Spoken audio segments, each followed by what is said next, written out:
paper named Renaissance Literature. First we talk about what is the soliloquy. Soliloquy is a dramatic device which allows a character to reveal his or her thought to the audience but not to the other character of the play. When an actor is alone on the stage, he could speak aloud his thoughts. So, audience come to know the situation of mind of the character who speak alone on the stage. In Shakespeare's time, soliloquy were widely used. We can find soliloquy in his play Hamlet, one of them, which is famous for its soliloquy. Soliloquy, it is a part of the Greek theater, and we also find the soliloquy in that time of the drama.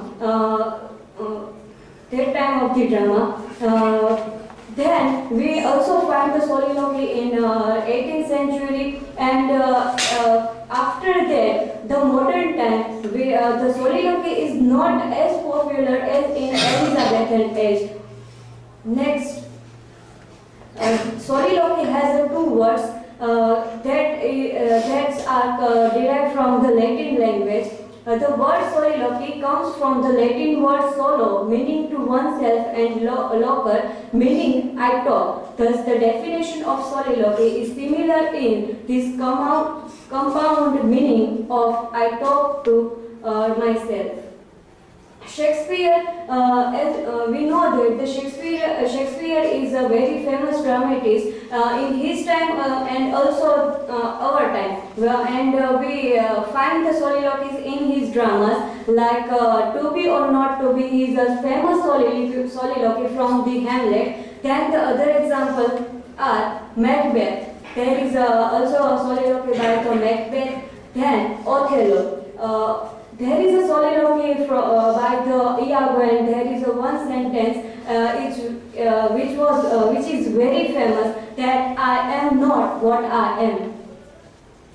Here, Hamlet in Hamlet, there is a 7 soliloquies. Act 1, Scene 2. Or that these two to solid flesh would melt. This is the soliloquy spoken by the Hamlet after he coming from the university, and he come to know about that her mother is married with his uncle after his father's death, King Hamlet. Act 1, Scene 5. O all you host of heaven. This is the soliloquy which is spoken by the ghost to the Hamlet, and he said that about her murder, how he is murdered, and pouring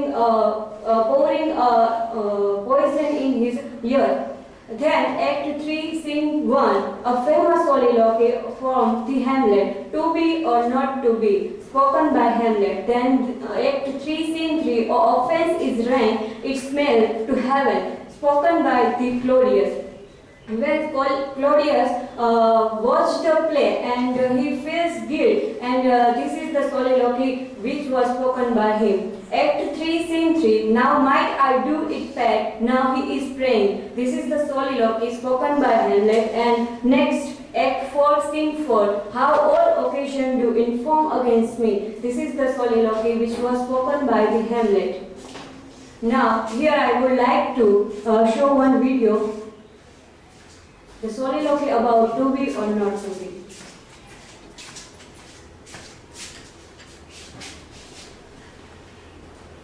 Oh, if this too solid flesh would melt, fall, and resolve itself into a deep, or that the everlasting had not fixed his cannon against self-slaughter. Oh, God,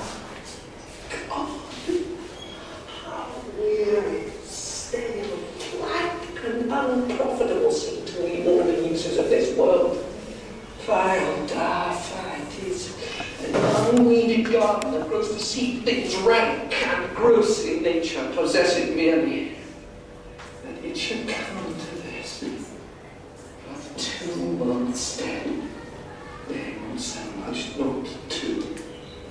So excellent a king that was to this Hyperion to a satyr, so loving to my mother that he might not beteem the winds eyes of heaven visited her face too roughly.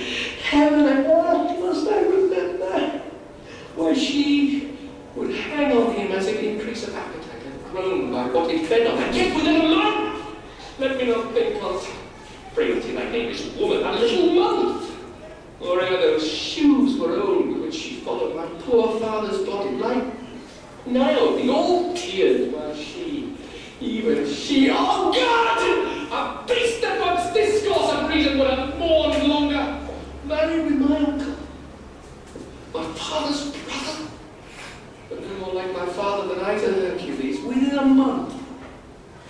Ere yet the salt of those unrighteous tears had left the blushing in her galled eyes, she married.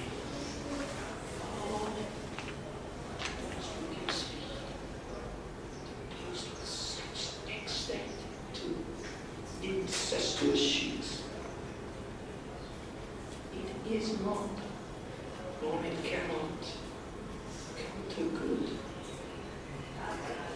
But break my heart, for I must hold my tongue. This is the video which was taken from the movie Hamlet by Kenneth Branagh. To be or not to be is the most famous soliloquy in the work of Shakespeare, quite possibly the most famous soliloquy in literature. That is partly because the opening words are so interesting, memorable and intricate, but also because Shakespeare ranged around several cultural and practice to borrow the language for his images, and because he dealing here with profound concepts, putting complex philosophical idea into the mouth of a character on a stage, communicating with an audience. First 6 words of this soliloquy, to be or not to be, is a direct opposition. Hamlet thinking about life and death, and pondering a state of being versus a state of not being or being, alive and being dead.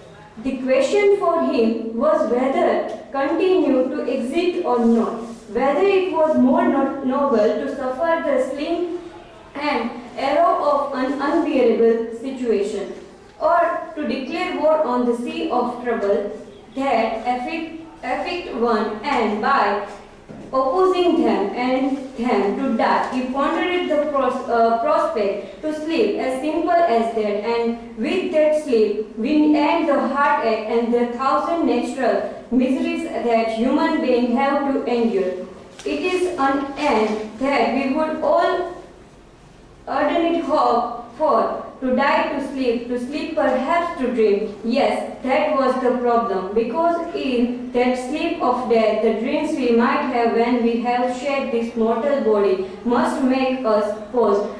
In a dream or after, if we die, we don't know which kind of dream we will get. It is not in our hand.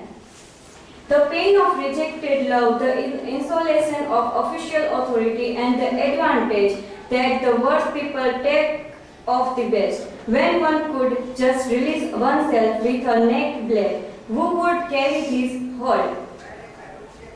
This Lord, sweating and grunting under the burden of very life, it weren't for the dread of the afterlife. That unexplored country from whose border no travel return. That is the thing that confound us and make us put up with those evils that we know, rather than hurry to others that we don't know about. So thinking about it make coward of us all, and it follows that the first impulse to end our life is obscured by reflecting on it. Soliloquy, which is we also experience in our life, and soliloquy is it reflects the evaluation and evaluation of the writer of the human nature. So in Shakespeare's drama we find and we come to know about the writer's thought and feeling and the evaluation of the human nature in soliloquy. Thank you.